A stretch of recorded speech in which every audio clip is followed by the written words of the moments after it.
दोस्तों आज की स्टोरी है जब भगवान श्री कृष्ण हस्तिनापुर जाते हैं शांति दूत बनकर। तो दुर्योधन कहता है मैं उन कायर पांडवों को सुई के नोक के बराबर भी जमीन नहीं दूंगा। तो दोस्तों अगर वीडियो अच्छा लगे तो चैनल सब्सक्राइब कर देना। वीडियो में आगे बढ़ते हैं। द्रौपदी भगवान कृष्ण से कहती हैं, शांति दूत वाह कृष्ण वाह, शत्रुओं को अपने चरणों में नाक रगड़ने के लिए विवश करने वाला कृष्ण अब शांति दूत बनकर जाएगा, और वो भी उन अंधे बहरे गूंगे लोगों के सभा में, जो ना सत्य सुन सकते हैं और ना ही सत्य देख सकते हैं और ना ही बोल सकते हैं। और ऐसे अधर्मियों के सभा में तुम्हारा शांति दूत बनकर जाना शांति दूत बनकर जाना और शांति का संदेश सुनाना, ये सब किस लिए कृष्ण, किस लिए? कृष्ण हंसते हुए पांडवों को उनका अधिकार दिलाने के लिए द्रौपदी। फिर द्रौपदी कहती हैं, परंतु पांडव कोई ब्राह्मण नहीं है जिनका अधिकार मांगने से दान में मिल जाएगा। वो तो क्षत्रिय है, क्षत्रिय, और क्षत्रिय अपना अधिकार रणभूमि में युद्ध करके शत्रु के मुंह में हाथ डाल के छीनते हैं केशव। कृष्ण कहते हैं, यही तो मैं समझाना चाहता हूँ तुम्हें द्रौपदी। क्षत्रिय राजाओं के साथ घटी हर घटना का इतिहास साक्षी होता है। जिस प्रकार आने वाले अंत काल तक कौरवों को उनके अधर्म और छल कपट के नाम से जाना जाएगा, उसी प्रकार पांडवों के धर्म पालन और न्याय को याद रखा जाएगा कि पांडवों ने हथियार उठाने से पूर्व शांति का हर प्रयास करके देख लिया था। इसीलिए मैं शांति दूत बनकर पांडवों के शांति और न्याय के पक्ष को कौरवों के सभा में रखने जा रहा हूँ। सभा में पहुँचने के बाद भगवान श्री कृष्ण कहते हैं, महाराज धृतराष्ट्र, आप कौरव कुल के सर्वश्रेष्ठ हैं। आप गौरव कुल के कर्ता धर्ता हैं। आपके इच्छा बिना कुछ भी नहीं हो सकता। महाराज, किसी भी निर्णय में जब तक आपकी इच्छा, आपकी सहमति नहीं होगी, कोई कुछ नहीं कर सकता। इसलिए मैं कौरवों की इस भरी सभा में पांडवों का राज्य और उनका अधिकार लौटाने की मांग एक बार फिर कर रहा हूँ, और आपसे इस महत्वपूर्ण समस्या के समाधान में आपकी इच्छा जानना चाहता हूँ। कृष्ण कहते हैं, बताइए महाराज, बताइए, क्या पांडवों के अधिकार से उनको वंचित रखना चाहते हैं? बोलिए महाराज, बोलिए। महाराज, मैं देख रहा हूँ और मैं अपनी आंखों से आपको दिखाना चाहता हूँ कि कौरवों की इस सभा में हर आसन बेचैन है। शब्द सिमट कर चेहरों पर भाव बन गए हैं। मुखमंडल की रेखाएं चिंताओं की जाल बुन रही हैं महाराज, और इस जाल में मुझे पूरा भारत वर्ष दिखाई दे रहा है, जो चिंताओं के जाल के पीछे से आज कौरवों और आशा से उनकी ओर टकटकी बांधे देख रहा है। इतिहास को केवल आपके ही नहीं, संपूर्ण कौरव के भी निर्णय की प्रतीक्षा है। इसलिए महाराज, कुछ भी कहने से पहले अपने हर शब्द को भविष्य के कांटे पर तौलिए और फिर बोलिए महाराज, फिर बोलिए। बोलिए महाराज धृतराष्ट्र, ये समय मौन रहने का नहीं है। दुर्योधन हाथ जोड़ते हुए खड़ा होता है, कहता है, क्षमा करिए द्वारिकाधीश, महाराज को जो कहना था वो पांडवों को कह चुके हैं, परंतु पांडवों ने आपको यहाँ आने का कष्ट देकर अच्छा नहीं किया। कृष्ण हंसते हुए फिर दुर्योधन कहता है, महाराज का उत्तर तो अब भी वही है जो पहले था। पांडवों को जुए में हारा हुआ राजपाट वापस नहीं मिलेगा। कृष्ण कहते हैं, यदि महाराज का यही उत्तर है तो इस भरी सभा में मैं महाराज के मुख से सुनना चाहता हूँ। धृतराष्ट्र हाथ जोड़ते हुए कहता है, हे द्वारिकाधीश, मैं एक पिता हूँ। मैं आपको समझा नहीं सकता कि एक पिता की विवस्था क्या होती है। कृष्ण कहते हैं, परंतु आप पांडवों के भी तो ज्येष्ठ पिताश्री हैं, आप उनके विरुद्ध कैसे जा सकते हैं? पांडव आज भी आपको अपने पिता समान मानते हैं। परम प्रतापी युधिष्ठिर और उसके अनुजों ने आपको और गुरुकुल के सभी ज्येष्ठों को अपना आदरणीय प्रणाम भेजा है। मुझसे याचना की है कि उनके प्रति आप सब ज्येष्ठों से आशीर्वाद ग्रहण करूं। महाराज बताइए बताइए, मैं उनको आशीर्वाद में क्या ले जा कर दूं? क्या कह दूं?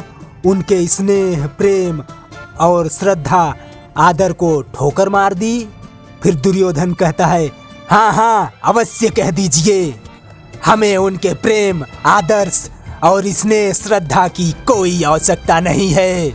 जाइए जाइए द्वारिकाधीश, जाइए और कहिए उन पांचों पाखंडियों से कि इंद्रप्रस्थ मैंने जीता है, मैंने। यदि उन कायरों को इंद्रप्रस्थ चाहिए तो जीत ले जाएं युद्ध भूमि पर। मैं आपके लाख कहने पर भी पांडवों को इंद्रप्रस्थ नहीं लौटाऊंगा, क्योंकि इंद्रप्रस्थ मेरा है, मेरा और केवल मेरा ही रहेगा। कृष्ण कहते हैं, महाराज रोकिए रोकिए, दुर्योधन के इस हठ को रोकिए। कहीं ऐसा ना हो ये आपका पुत्र झूठे मान, गुमान और हठ के लिए विनाश के उस भयानक जंगल में भटक जाए, जहां से निकलने का कोई रास्ता ना हो।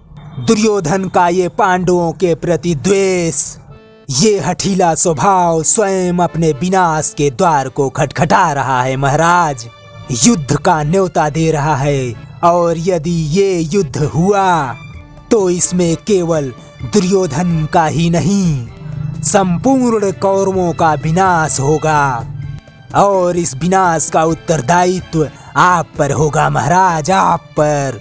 दुर्योधन कहता है, द्वारिकाधीश आप हमारे आदरणीय हैं, परंतु इसका मतलब ये नहीं कि आप शांति दूत बनकर महाराज को भड़काएं, उनको युद्ध की धमकी दें।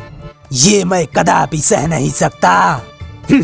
आपकी भलाई और आदर इसी में है कि आप उन पांडवों की गुण गाथा का गान बंद करके चुपचाप बैठे रहिए।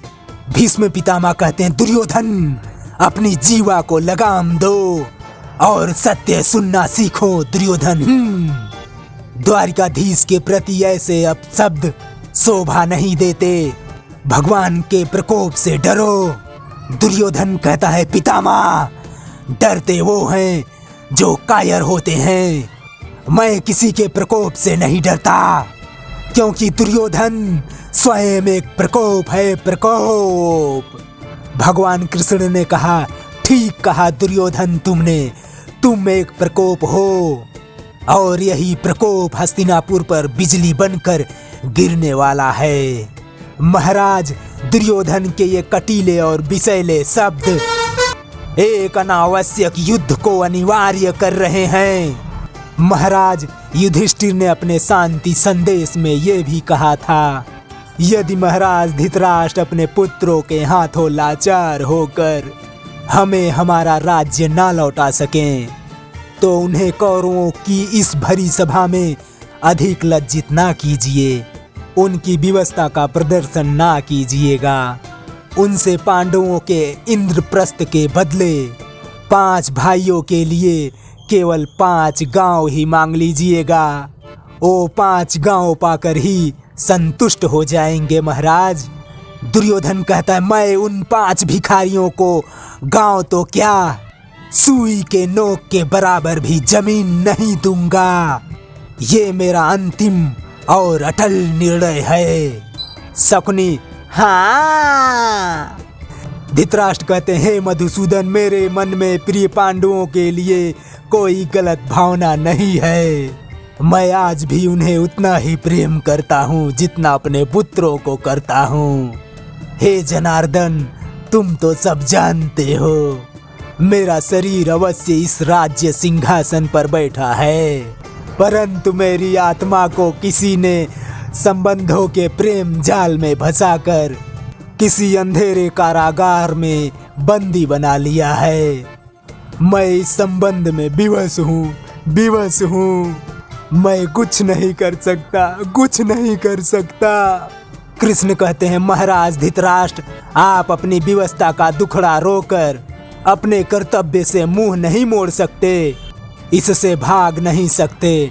आप राजा हैं, राजा, और राजा किसी के अधीन नहीं होता और ना ही किसी का बंदी होता है, बल्कि वो उनको बंदी बनाता है जो दूसरे का अधिकार हड़पना चाहते हैं। शकुनी कहता है, भांजे, श्री कृष्ण तो अब शांति की दूत की जगह युद्ध की भाषा बोल रहे हैं। हाँ, ये दूत की मर्यादाओं का उल्लंघन है। ये जीजा श्री को हमारे विरुद्ध भड़काकर हमें बंदी बनवाना चाहते हैं। हाँ। दुर्योधन तलवार निकालते हुए कहता है, अरे ये क्या मुझे बंदी बनाएगा, मैं ही इसे बंदी बनाऊंगा। कर्ण, बंदी बना लो इस पक्षपाती दूत को। कर्ण तलवार निकालते हुए फिर सात्विकी कहते हैं, सावधान, किसी ने भी द्वारिकाधीश की तरफ एक कदम बढ़ाने का साहस किया तो यहीं इसी दरबार में सरों का ढेर लगा दूंगा। कृष्ण कहते हैं, सात्विकी बैठो। भगवान कृष्ण खड़े होते हुए कहते हैं, आओ आओ दुर्योधन, आओ कर्ण, मुझे बंदी बना लो, आओ। फिर भगवान श्री कृष्ण अपना विराट रूप दिखाते हुए, और जैसे ही भगवान श्री कृष्ण ने सुदर्शन चक्र धारण किया, कर्ण, दुर्योधन, शकुनी के हाथों से तलवारें छूट जाती हैं और भगवान कृष्ण को द्रोणाचार्य, कृपाचार्य सभी हाथ जोड़कर जय श्री कृष्ण करने लगते हैं। फिर भगवान श्री कृष्ण अपने रूप में आके कहते हैं, चलो सात्विकी। तो दोस्तों, अब तक का वीडियो आपको कैसा लगा, ठीक ठाक लगा हो तो भैया प्लीज चैनल सब्सक्राइब कर देना, वीडियो को लाइक से भी कर देना। वीडियो देखने के लिए धन्यवाद, थैंक यू, जय हिंद।